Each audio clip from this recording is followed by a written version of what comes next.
আসসালামু আলাইকুম গাইজ, আজকে আমি আপনাদেরকে ঘুরে দেখাবো সুন্দরবনের করমজল জায়গাটি। তো এখানে এই সুন্দর জায়গাটি আজকে আমরা ঘুরে দেখাবো আপনাদেরকে সুন্দরভাবে। আর কেমনটা হয়েছে আপনারা আশা করি কমেন্টে বলে যাবেন। আর এই জায়গাটা অনেক সুন্দর ছিল, এই জায়গায় অনেক সুন্দর সুন্দর বন্ধুদের সাথে দেখা হলো। তো চলুন আজকের ভিডিওটা আমরা শুরু করি। আর অবশ্যই শুরু করার আগে ভিডিওতে লাইক দিবেন অবশ্যই। আসসালামু আলাইকুম guys, it's me Sadiq. Welcome to my new another video and Sadiq always to. And আমার সাথে আছে নসিব। আর নসিব এখন সকালবেলা করে উঠে দাঁত মাজছে আর আমি ফ্রেশ অলরেডি হইলাম, কারণ আমার সারা রাতে তেমন একটা ঘুম হয় না। সারা রাত খালি চিন্তা করছি। আসলে সেটা বড় কথা নয়, বড় কথা এখন আমরা আছি যশোর মনিহারে। আর এইখানে একটা হোটেল নিচ্ছিলাম আবাসিক। আর এইখান থেকে এখন আমরা চলে যাবো খুলনাতে। আর সাজিদ অলরেডি চলে গেছে। তো সে নসিব ফ্রেশ হয়নি, তো ততক্ষণ আমরা অপেক্ষা করি। তাকে নসিব কিছু বলো? কিছু বলুন, কিছু বললাম। নসিব একটা কথা বলবো, আমি না আজকে সুন্দরবন যাইছি। তো বলতে বলতে অবশ্য রেডি হয়ে আমরা চলে আসছি বাসে উঠে। এখন আমরা যাচ্ছি আর রাস্তাটা এখানে একটু ভালো পাইছি, তাছাড়া অল রাস্তা ফুল ভাঙা। তো আপনারা একটু ভিউটা এনজয় করেন আর আমরা যাই। তো তারপরে আমরা চলে আসছি এখানে রূপসা সেতু টোল প্লাজা। আর এখানে আমরা টোল দিচ্ছি, মানে আমরা দিচ্ছি না, বাসালা দিচ্ছে। তো তারপরে এখান থেকে রওনা দেওয়ার পরে আমরা চলে গেলাম মংলা বন্দর কর্তৃপক্ষ অথরিটির এখানে। অথরিটি মানে কর্তৃপক্ষ আছে, যাই হোক। আমরা এখন এখান থেকে যাই। আর এই রাস্তাটা এত পরিমাণ ভাঙা ভাই, কি বলবো, বলে শেষ করতে পারবো না, এত ভাঙা। আমরা পৌঁছালাম মংলাতে, নাকি নসিব? এখন আমরা মংলাতে পৌঁছাই। সাজিদকে খুঁজি, সাজিদকে কল দিই। সাজিদ কেমন আছো তুমি? আমি আর পরীক্ষা দিব না ভাই, পরীক্ষাতে যেহেতু আমার একটা খানো ভুল ঠিক তো আন্দাজে টাকাবো না ভাই, আন্দাজে টাকি। ওই কথা বাদ দে, খারাপ কথা। এখন কেমন লাগছে? আমি তো তখন থেকে জার্নি করে আসছি, আমি শেষ। না, আমার জার্নি ভালোই লাগছে, মনে করো মুখ দিয়ে গাইল বাড়াস না তাই। তো মুখে তো মানা নাই কিসকে, দিন দিন একটা ফুরা দাঁত নাই। তো এখন আমরা মংলা থেকে একটা ট্রলার নিলাম, মানে এটা ট্রলার না, এটা একটা নৌকা। ট্রলার আমরা করছি, মানে ভাড়া নিছি। এই সাইড থেকে ওই সাইডে যাবে, আর আমরা এই সাইড থেকে ওই সাইডে যাচ্ছি একটা নৌকাতে 5 টাকা করে দিয়ে। কারণ এই মংলা নদীর ওই সাইডে যাওয়ার পরে ওইখান থেকে শিপ নেব, দেন তারপরে আমরা যাব। তো লেটস গো। আপনি আমরা চলে এসেছি। আমার ডায়লগটা সাজিদ দিয়ে দিল। না, আমরা ডাইরেক্ট দিইনি। দেখো দেখো বোর্ড আমরা লেখাই আনছি। নসিব, নসিব কেমন আছে? হ্যাঁ, নসিব একটা কথা বলবা? আমি নিজে সুন্দরবনে আসছি।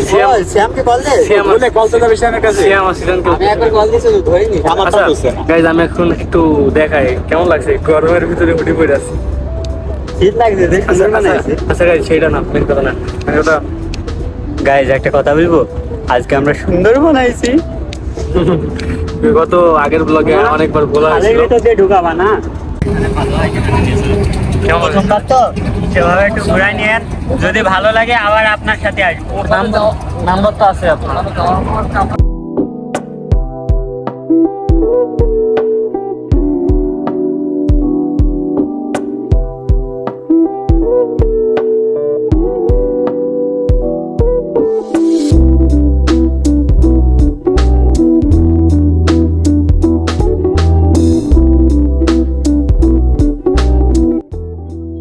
সুন্দরবনে কি সাজিদ সুন্দরভাবে ঘুমিয়ে আছে।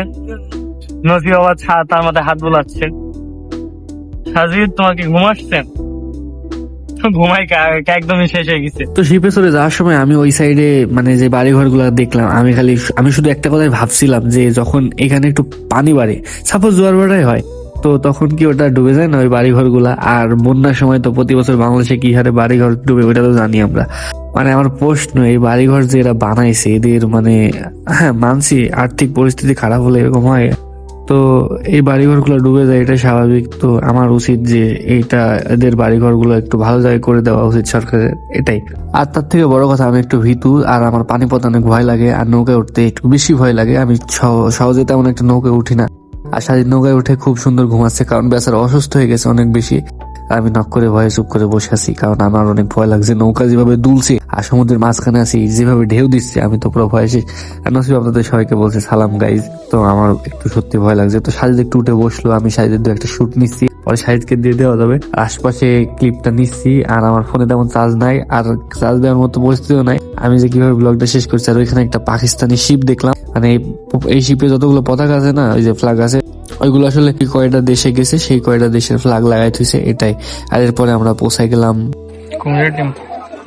ওটা কিসের পয়সা? বাঘের পয়সা। হ্যাঁ শাহিদের ছোট ভাই, কেমন অবস্থা, কি আছো তোমাদের? ভাইয়া ভালো আছো? হ্যাঁ, আসসালামু আলাইকুম। আরে, আসসালামু আলাইকুম চাচি, কেমন আছেন? দেখেন আপনাকে দেখতে তো সুন্দর, পাশা তো লাভ, শ্বাসমূল, শাপলা ফুল, শ্বাসমূল গুলো সব এরকম ইয়ে আছে। আমরা সুন্দরবনের ভিতরে এখন ঢুকে গেছি, করম জল, করম জলের ভিতরে এখন ঢুকে আমরা এখানে ব্লগ বানাচ্ছি। আর এখানে অনেক হনুমান বান্দর আছে। আর এই যে এখানে শ্বাসমূল আছে সুন্দর, পুরা হনুমান গলা দেখতে পুরা সিয়ামের মতো। সিয়ামের মতো না সিয়ামের মতো। কত দেখো, ওইটি মাহিমের মতো লাগছে, সিজান সিয়াম বিশাল সাজিদ। হরিণটা কেমন লাগছে? হে ব্রো, কেমন অবস্থা? প্লেটের বসতে ভালো লাগতো। তোমার এখন সিং বাড়ায়নি বাবু? ছোট মানুষ বড় হয়ে গেলে বাড়াবে, যাও। এরা যে নাটক করতে পারে, দেখে মনে হয় যে মরে গেছে। পানি গরম হয়েছে না? ওরা এই গরম পানিতে থাকে। চাচা কি অবস্থা, কেমন আছেন? ঘুমাইছেন নাকি? এই রোদের মধ্যে ঘুমাইছেন কে? সাজিদের মতো দেখছি। আর কই দেখতে পাচ্ছি না আমার এই সাইড দিয়ে। তো গাইজ এখন আমরা দেখছি কুমির। আচ্ছা তুমি এমন মানুষকে হার্ট করছো? এরপরে আমরা দেখছিলাম অনেক জায়গায় জায়গায় কাঁকড়া দেখছিলাম, এটা একটা কাঁকড়া, আর এখানে অনেক লাল কাঁকড়া ছিল। আর এই লাল কাঁকড়া ধরে দিইনি বলে আমার বন্ধু নসিব আমার উপর রাগ করছে, আর আমার উপর না সবার উপরে। নসিবের মন খারাপ। তো নসিব বন্ধু, নেক্সট টাইম আমরা যদি ট্যুরে যাই, তোমার জন্য আমি অনেকগুলো লাল কাঁকড়া তোমার চ্যাং মাছের ভিতরে ঢুকাই দিব। এমন একটা ভুতুরে জায়গায় চলে আইছি, এই জায়গায় গাছপালা দেখেন একবার, হরর মুভি শুটিং করা যাবে। আর ডাইন সাইডে পানি আর লাল কাঁকড়া, অনেকগুলো লাল কাঁকড়া। এর ভিতরে মাছ আছে না? শ্বাসমূল দেখছি। এই গাছগুলো কি গাছ? সুন্দরী গাছ। ছোটবেলায় ক্লাস 2 বই একটা, ক্লাস 2 না 1 এর বই একটা সুন্দরী সুন্দরবন নিয়ে একটা গল্প ছিল না সাজিদ? মেলা এখানে একটা বড় আছে। এইগুলা মেলা বড় বড় ছিল কত। সুন্দরবনে যে জায়গাটা একটু বিখ্যাত, মানে সবাই আসলে এই জায়গাটাই যায়। তো আমরাও এখন সেই জায়গাটাই যাচ্ছি নাকি সাজিদ?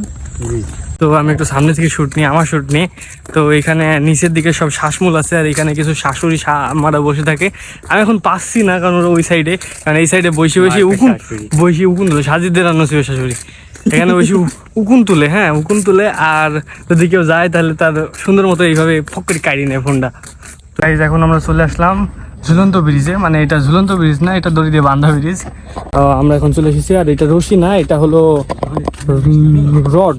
আর তার থেকে বড় কথা, এখানে সাজিদ অলরেডি চলে আসছে ছবি তোলার জন্য। আর এই যে বুঝছি, এখানে পদ্মা সেতুর মতো নাক খুললে গেছে এলাম। নসিব, কই যাইছিস?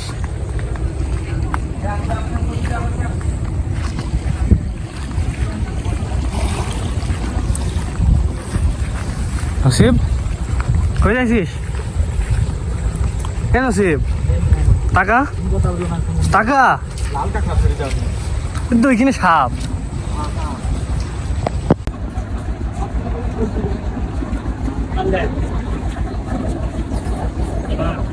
আসো নসিব, হাত দাও, বাড়িয়ে দাও তোমার হাত, আমি তোমার হাতে হিসু করে দেব। আমাদের ঘুরাই মতো শেষ হলো। বলো কেমন লাগে তোমার?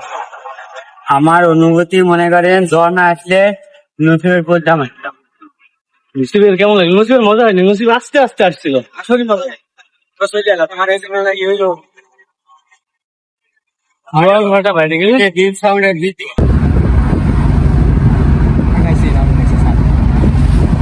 আগাইছে।